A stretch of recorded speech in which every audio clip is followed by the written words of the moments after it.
Tardes. ¿Qué tal, Julio? Muy buenas tardes. Me da gusto saludarte, al igual que a tu auditorio. Mucho gusto. Gracias.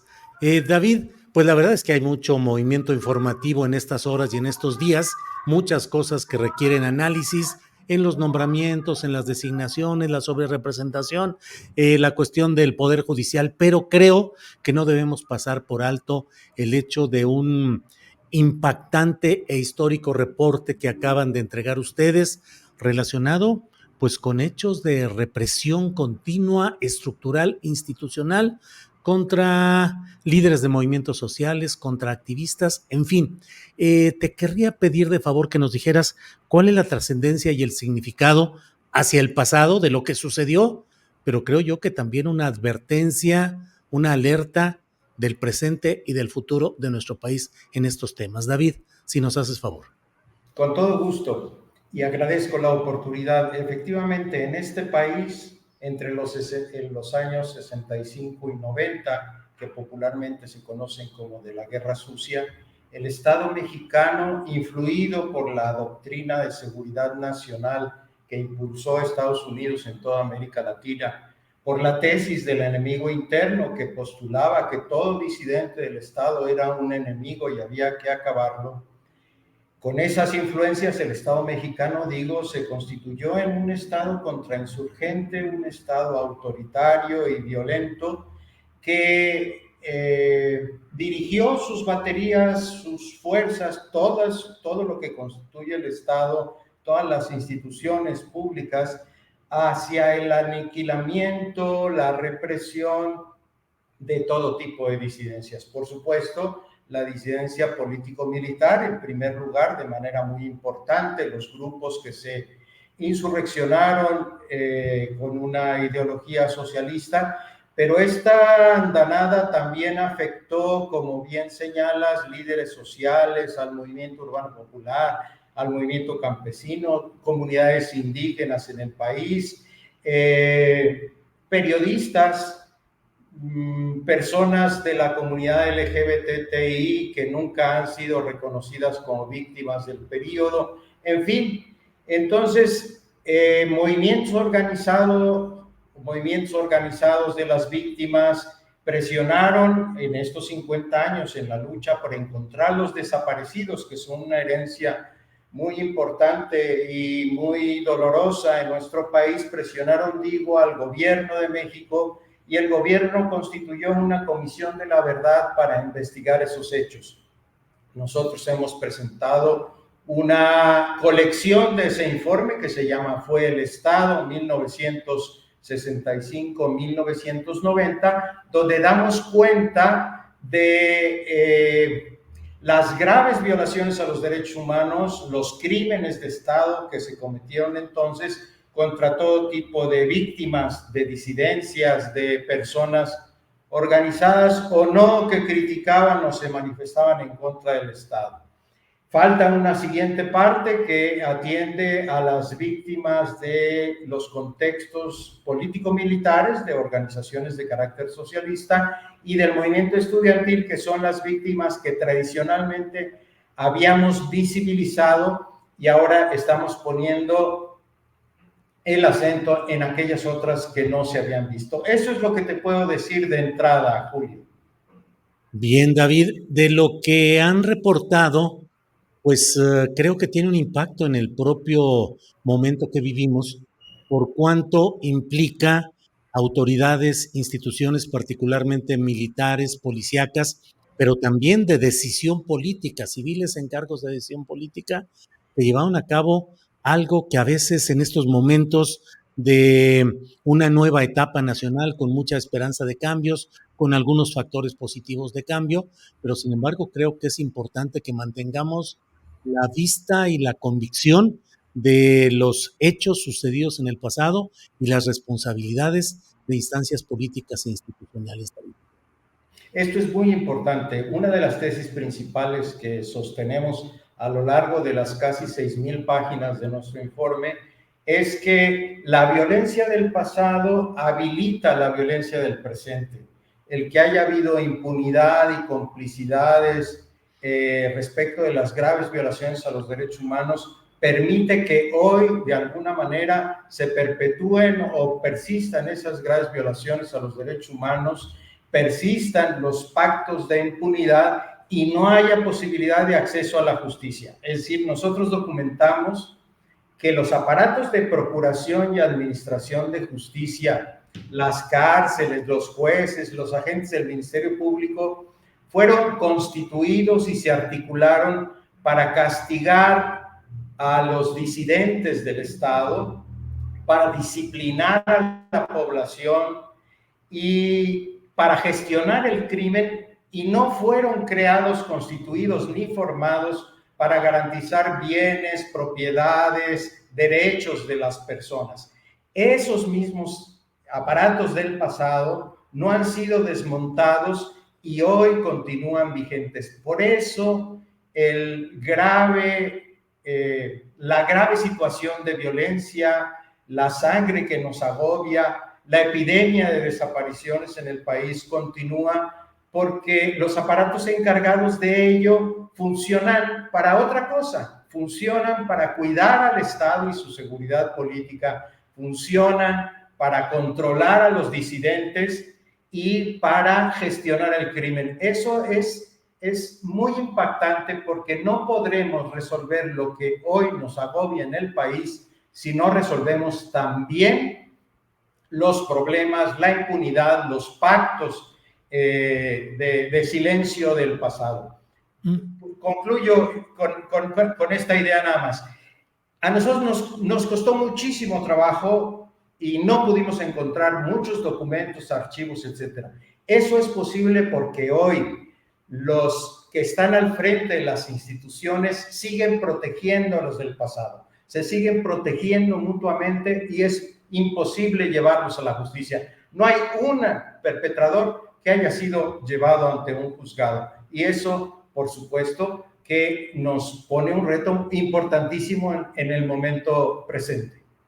¿Somos una excepción en Latinoamérica en cuanto al castigo a esos perpetradores de crímenes sociales en el pasado, David? De alguna manera sí, porque ¿por qué cuando viene el tránsito a la democracia de muchos países se pacifican? Estoy pensando en el Cono Sur, en Argentina, en Chile, en Brasil, que viven una transición pactada y funciona, y no hay los terribles crímenes que tenemos ahora. Pero también en El Salvador y también en Guatemala, mal que bien, ahí van. Eso ocurrió porque crearon mecanismos de justicia transicional, como se llama, tribunales especiales, comisiones de la verdad, búsquedas particulares, programas de compensación, que lograron sanar esto que nosotros no hemos sanado. Por eso para nosotros es muy importante escarbar en el pasado, resolver esas deudas que tenemos, esa herida que todavía supura, de suerte que podamos transitar ahora sí verdaderamente a la democracia, porque hasta ahora lo que hemos tenido en el país es una alternancia en el poder. No es poco, pero no es todo lo que tenemos que hacer. Hay que reconfigurar el Estado en torno de una concepción integral de los derechos humanos que salve el tema de los crímenes del pasado, que haga justicia y que nos presente la verdad nuestra del pasado y del presente. David, mencionabas de que costó mucho trabajo el poder tener acceso a expedientes, a documentos.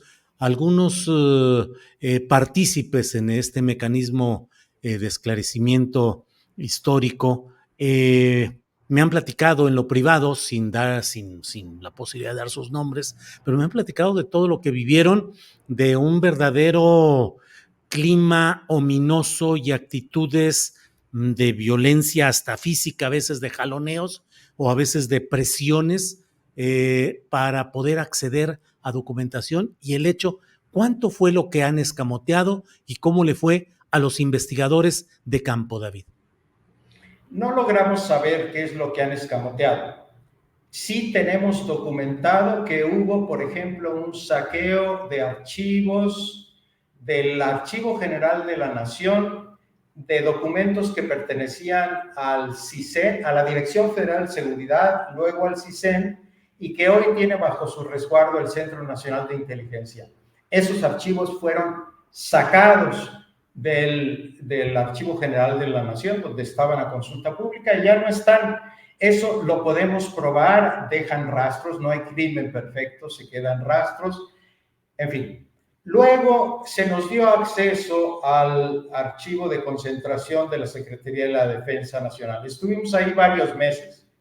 Afortunadamente pudimos entrar al depósito de la documentación. Son depósitos del tamaño de bodegas enormes, pero nos dimos cuenta que los instrumentos de consulta no reflejaban lo que había dentro. Había más cosas de lo que decían los instrumentos de consulta. Nuestras compañeras y compañeros fueron tomando nota de las cajas que nos interesaba consultar, y cuando las solicitamos nos decían que no existían, o legados que habíamos testificado que tenían 200 páginas, cuando los solicitábamos ya nomás venían con 25. Íbamos de nuevo adentro y decíamos, aquí había tal expediente o tal caja y ya no existía, la habían cambiado. Alguna compañera habla de que fue testigo de que estaban mutilando algunos expedientes, etcétera. Entonces, ahí hay cosas guardadas de las que no quisieron poner a disposición de nuestra investigación.